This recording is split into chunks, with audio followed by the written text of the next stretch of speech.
Hello there. इस video में हम बात करेंगे एपिलेप्सी के बारे में। वेलकम टू केमी प्रो, एक ऐसी जगह जहां हम फार्माकोलॉजी को बहुत ही वियर्ड वे में एक्सप्लोर करते हैं ताकि ना सिर्फ कॉन्सेप्ट को समझने में बल्कि उसको याद रखने में भी आसानी हो। So if you are new here, consider subscribing. तो क्या है एपिलेप्सी? एपिलेप्सी एक सीजर डिसऑर्डर है। मतलब कि अगर अनप्रेडिक्टेबल एंड रिकरिंग सीजर हो तो उसे कहते हैं एपिलेप्सी। अंडरस्टैंड? अब सवाल ये आता है कि सीजर क्या है। तो सीजर में क्या होता है कि अगर सडन अनकंट्रोल्ड इलेक्ट्रिकल डिस्टर्बेंस हो हमारे ब्रेन में तो उसके वजह से बहुत सारे इफ़ेक्ट्स देखने को मिलता है बॉडी में, और उसी को सीजर कहते हैं। इफ़ेक्ट्स जैसे कि लॉस ऑफ कॉन्शियसनेस, मतलब कि बेहोश हो जाएगा पेशेंट। उसके अलावा मसल स्टिफनेस, यानी सारी मसल्स जो है हमारे बॉडी की स्केलेटल मसल्स वो एकदम स्टिफ हो जाएंगे। Tongue bite, falling, jerking moment, conversion, confusion, blackout, loss of bladder control और वीकनेस वगैरह, और ऐसी बहुत सारी चीज़ें हैं। तो ये सारी चीज़ें हो सकती है। अंडरस्टैंड? अब ऐसा नहीं है कि ये सारे सिम्टम्स रहेंगे तभी सीजर होगा। सीजर डिफरेंट पेशेंट्स के लिए डिफरेंट टाइप्स के होते हैं, डिपेंडिंग अपॉन के कौन सा पार्ट ब्रेन का अफेक्टेड है। ओके, तो ये होता है सीजर। अब एक सवाल जो काफ़ी लोगों को आता है वो ये है कि क्या एपिलेप्सी और सीजर सेम है या दोनों अलग होते हैं? तो इस सवाल का जवाब आपको थोड़ी देर बाद मिलेगा। अभी ज़्यादा इम्पॉर्टेंट सवाल ये है कि ये सीजर में होता क्या होता है ऐसा हमारे ब्रेन में सीजर के टाइम पर।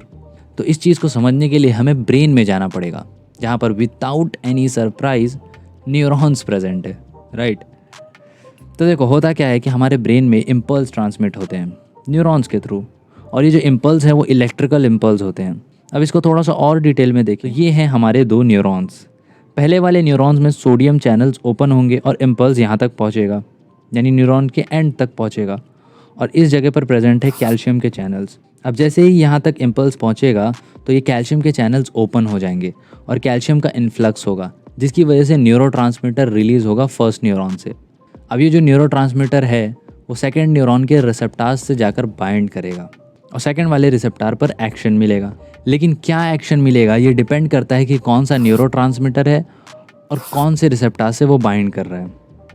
अगर न्यूरोट्रांसमीटर एक्साइटेशन के लिए है, यानी कि एगोनिस्ट है, इम्पल्स ट्रांसमिट करने के लिए है, तो सेकंड वाले न्यूरॉन्स के आयन चैनल्स ओपन हो जाएंगे, जिसकी वजह से सोडियम वगैरह का इन्फ्लक्स होगा और इम्पल्स ट्रांसमिट होगा सेकंड वाले न्यूरॉन में। लेकिन अगर न्यूरोट्रांसमीटर इन्हिबिशन के लिए है तो आयन चैनल्स क्लोज्ड रहेंगे, वो ओपन नहीं होंगे, जिसकी वजह से इम्पल्स फर्दर आगे ट्रांसमिट नहीं होगा, मतलब इम्पल्स का इन्हिबिशन होगा। अब इससे ये समझ में आता है कि दो टाइप के रिस्पॉन्स मिल सकते हैं, या तो एक्साइटेटरी रिस्पॉन्स या फिर inhibitory response.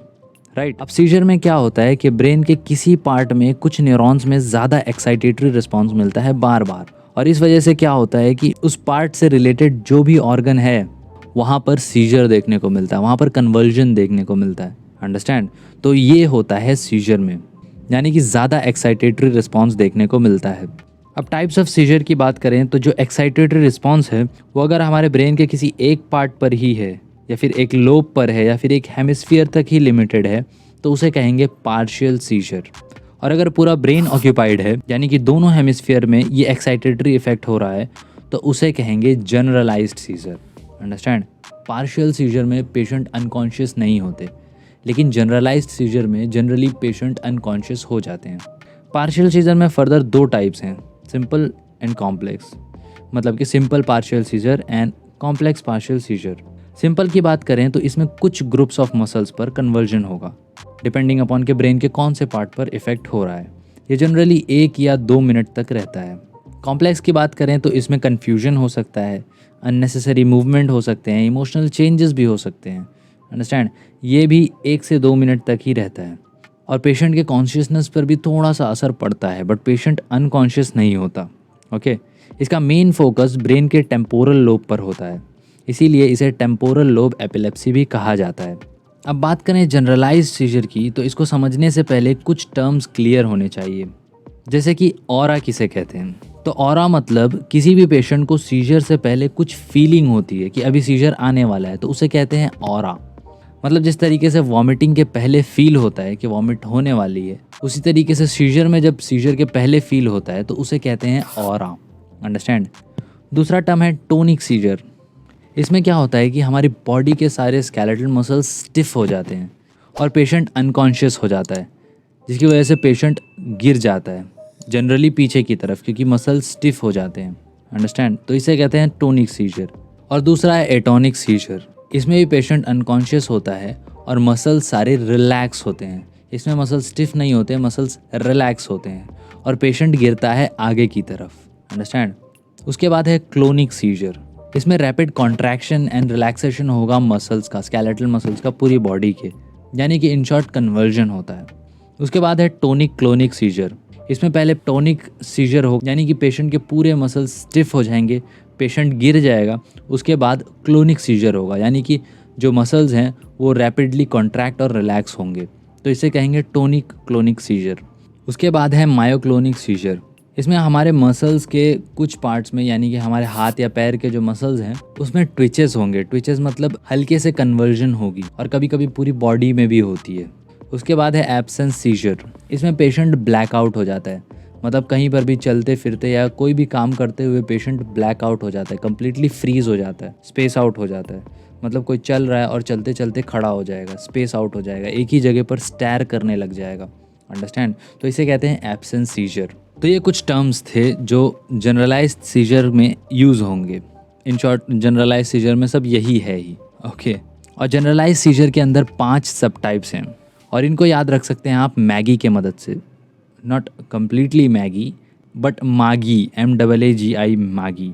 Okay. M for myoclonic seizure, A for absence seizure, A for atonic seizure, G for generalised tonic clonic seizure and I for infantile spasm. Understand? अब एक एक करके देखते हैं। मायोक्लोनिक सीजर की बात करें तो इसमें वही होगा, तो इसमें हमारे हाथ या पैर के मसल्स में रैपिड कन्वर्जन फील होगा, शॉक की तरह एक। अंडरस्टैंड?